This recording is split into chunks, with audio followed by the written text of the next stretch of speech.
right? So I had a quote as well, and I just want to tell you it's very long, but I'm going to shorten it up. And it's really about everything that I've done in the field itself when it comes to domestic violence, child welfare, child abuse.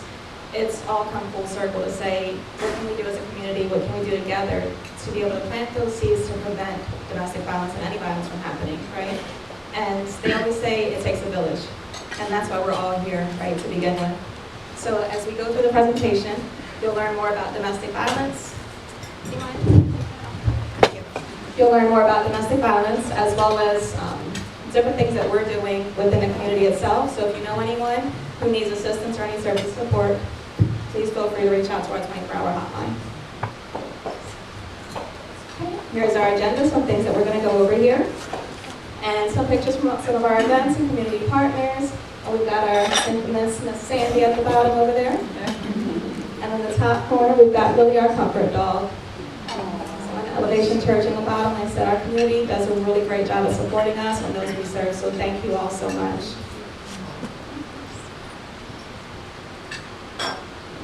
Thank you. So here, the small part in the top right, or left for you guys, it says, "Dear future, thank you. I am speaking out. That conversation we had in the mirror, I am beautiful, I am loved, I am somebody, I can do anything. Today I'm a student, graduating soon with my degree, I am thriving." This year we talk about this because as you see, we are a 20-bed facility. We have an emergency shelter right here in South Brevard County. We've been here for 30 years. Our emergency shelter itself serves women, children, and pets.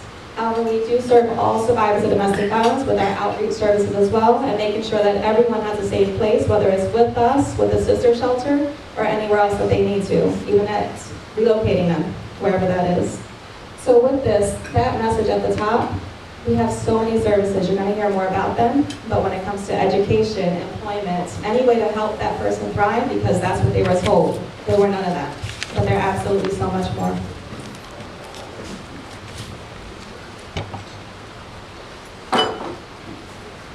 As you see here, it says, what is domestic violence?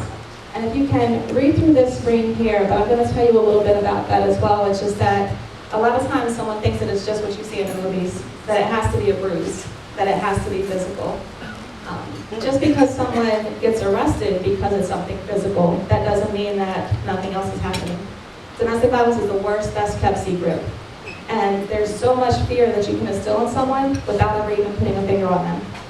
And one thing to always keep in mind is that part that it says is that coercive control, the pattern of controlling behaviors. And because it's exerting that power and control over that person, it always escalates, always. Even if it was 20 years and never been physical, that doesn't mean it's going to stay that way, because it's about that power and control. Okay. Recognizing the signs.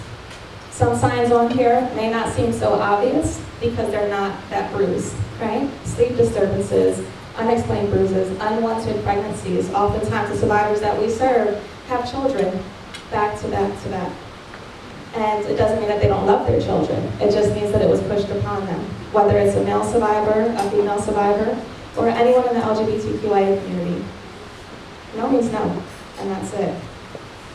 Emotional, as you see, hypervigilance, anxiety, suicidal behavior, distancing, unexplained loss, desire to do activities when that person seems like they're not interacting as much. Or the only time they're happy is really when they're around someone else, a whole different environment outside of that abuse that's in their house. That place that's supposed to be safe is the worst place and the scariest for them.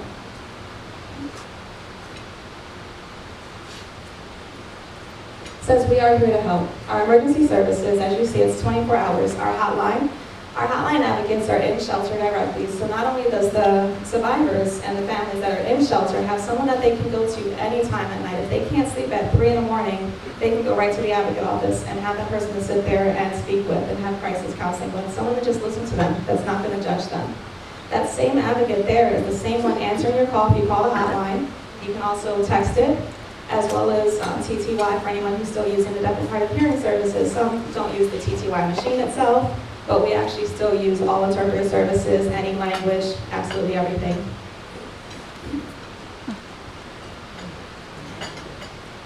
As you see, a lot of programming services there. We started out prior reason 2 years ago, actually, with emergency shelter, our support group was outreach, and our hotline. And we've grown so much more since then, in my previous position as that co-located advocate working with child abuse and domestic violence, bridging that gap. But since then, in the past couple of years, we've done everything to try to provide a full continuum of care to say not only can we help get you out of danger, and whenever you're ready, also, you can't push someone, but also provide you with all the tools to help you become self-sufficient as well. So not only can you have a new life, but you also have opportunities to not have to go back. Because financial abuse happens, right? Abuse as far as religious abuse, telling someone that they're never going to see their kids again, all of that. So here we have different programs that can be able to provide that education. We can provide a GED, a college education. We partner with mentors for women in higher education. We have an injunction protection attorney, so that's free legal services for injunctions to help keep someone away from that abusive partner, or keep that abusive partner away from them, I should say.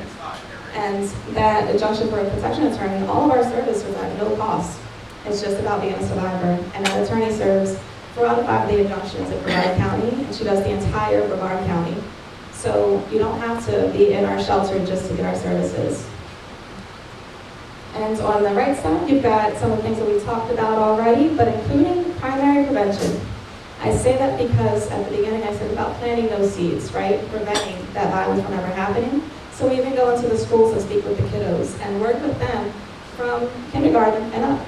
And we work on planting those seeds on their levels to say, what are healthy boundaries, healthy communication, right? If we can plant those seeds early of what healthy communication is and healthy relationships, that's what's going to keep moving forward. If you don't know what healthy looks like, how can we expect you to actually know that that relationship seems unhealthy?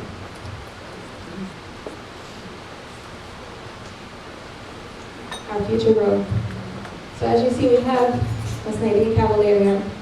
And with our missions that we have for our strategic planning for within the next 5 years, we have a beacon of hope, health and healing outreach center. That's our goal. That's what we're working towards here as well. With Nadine, she's that remembrance that you should have that says that not everyone is going to need to maybe go to emergency shelter, right? But someone may want that opportunity just to get support or say what is out there. She's that hope to say, what could we do differently? What more could we do? Provide all the services that are possible and know that it doesn't all look the same, right? Everyone can think that what you see on the outside is that person's life and that's it. But like I said, it's the worst, best kept secret.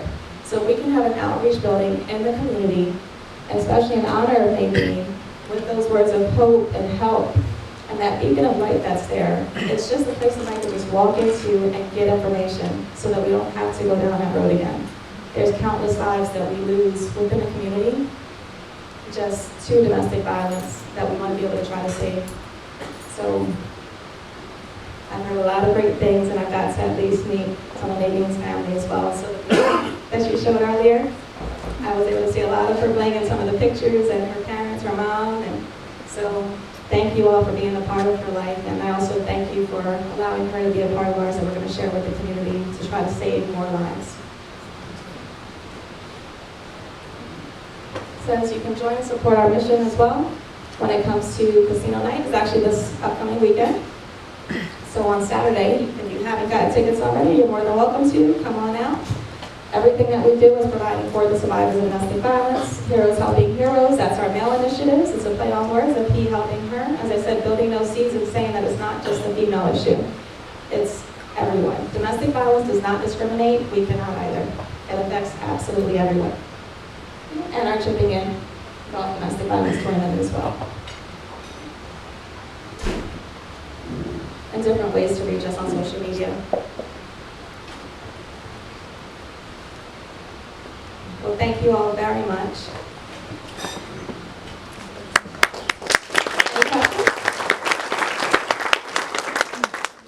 Sorry. Thank you so much for what y'all do. We talk about it takes 7 times approximately for somebody to fully walk away from, a domestic violence situation. What can we as a community, we as family, friends, do to help in not making it take 7 times or 5 times or 3 times? Is there something more we can do, whether it's supporting Serene Harbor or just being there as a friend or just somebody they can count on, or in your experience, what? Thank you, that's a great question. And I'd say all of it, Yeah. right? Why just stop on one part? Yeah. All of it. Your support that you give to us supports all the survivors, no matter how that support comes in. Whether it's coming to an event, whether it's our wish list items, whatever that is. When it comes to spreading awareness, that's what our events do, honestly. But the more that you spread awareness out in the community to others, the more that that person who needs to hear that will have an opportunity to hear it. Share our website. We actually have a virtual tour on our website so that someone can see what the inside of the shelter looks like, what the rooms look like, right? To get an idea. Before I ever worked here in 2012, I used to think that a domestic violence shelter was just this huge room with tons of cot beds, and that's it. It is far from that. If you haven't seen our virtual tour, you should check it out. We know that it's the most traumatic time, so we try to make it as comfortable as possible and try to make it homey, a place that they can actually have as their temporary home. So I'd say spreading awareness, actively listening to someone who's talking to you, and trying to tell yourself, fix your face. I say that because it can be very difficult to not show what you're feeling, and you might be saying that, you know what, you should leave. Why are you still there? I just don't understand. You're better than this. You could be saying all of that, but the second that it says it on your face or out of your mouth might be that second that that person just shuts down. They're speaking to you because they came to you in confidence, and sometimes they just need you to listen. And when they ask you for help, know the resources, know that the line is 24 hours. Call, text, it does not matter. That same advocate is there 24 hours a day. Hurricane, holiday, it does not matter. We're still there.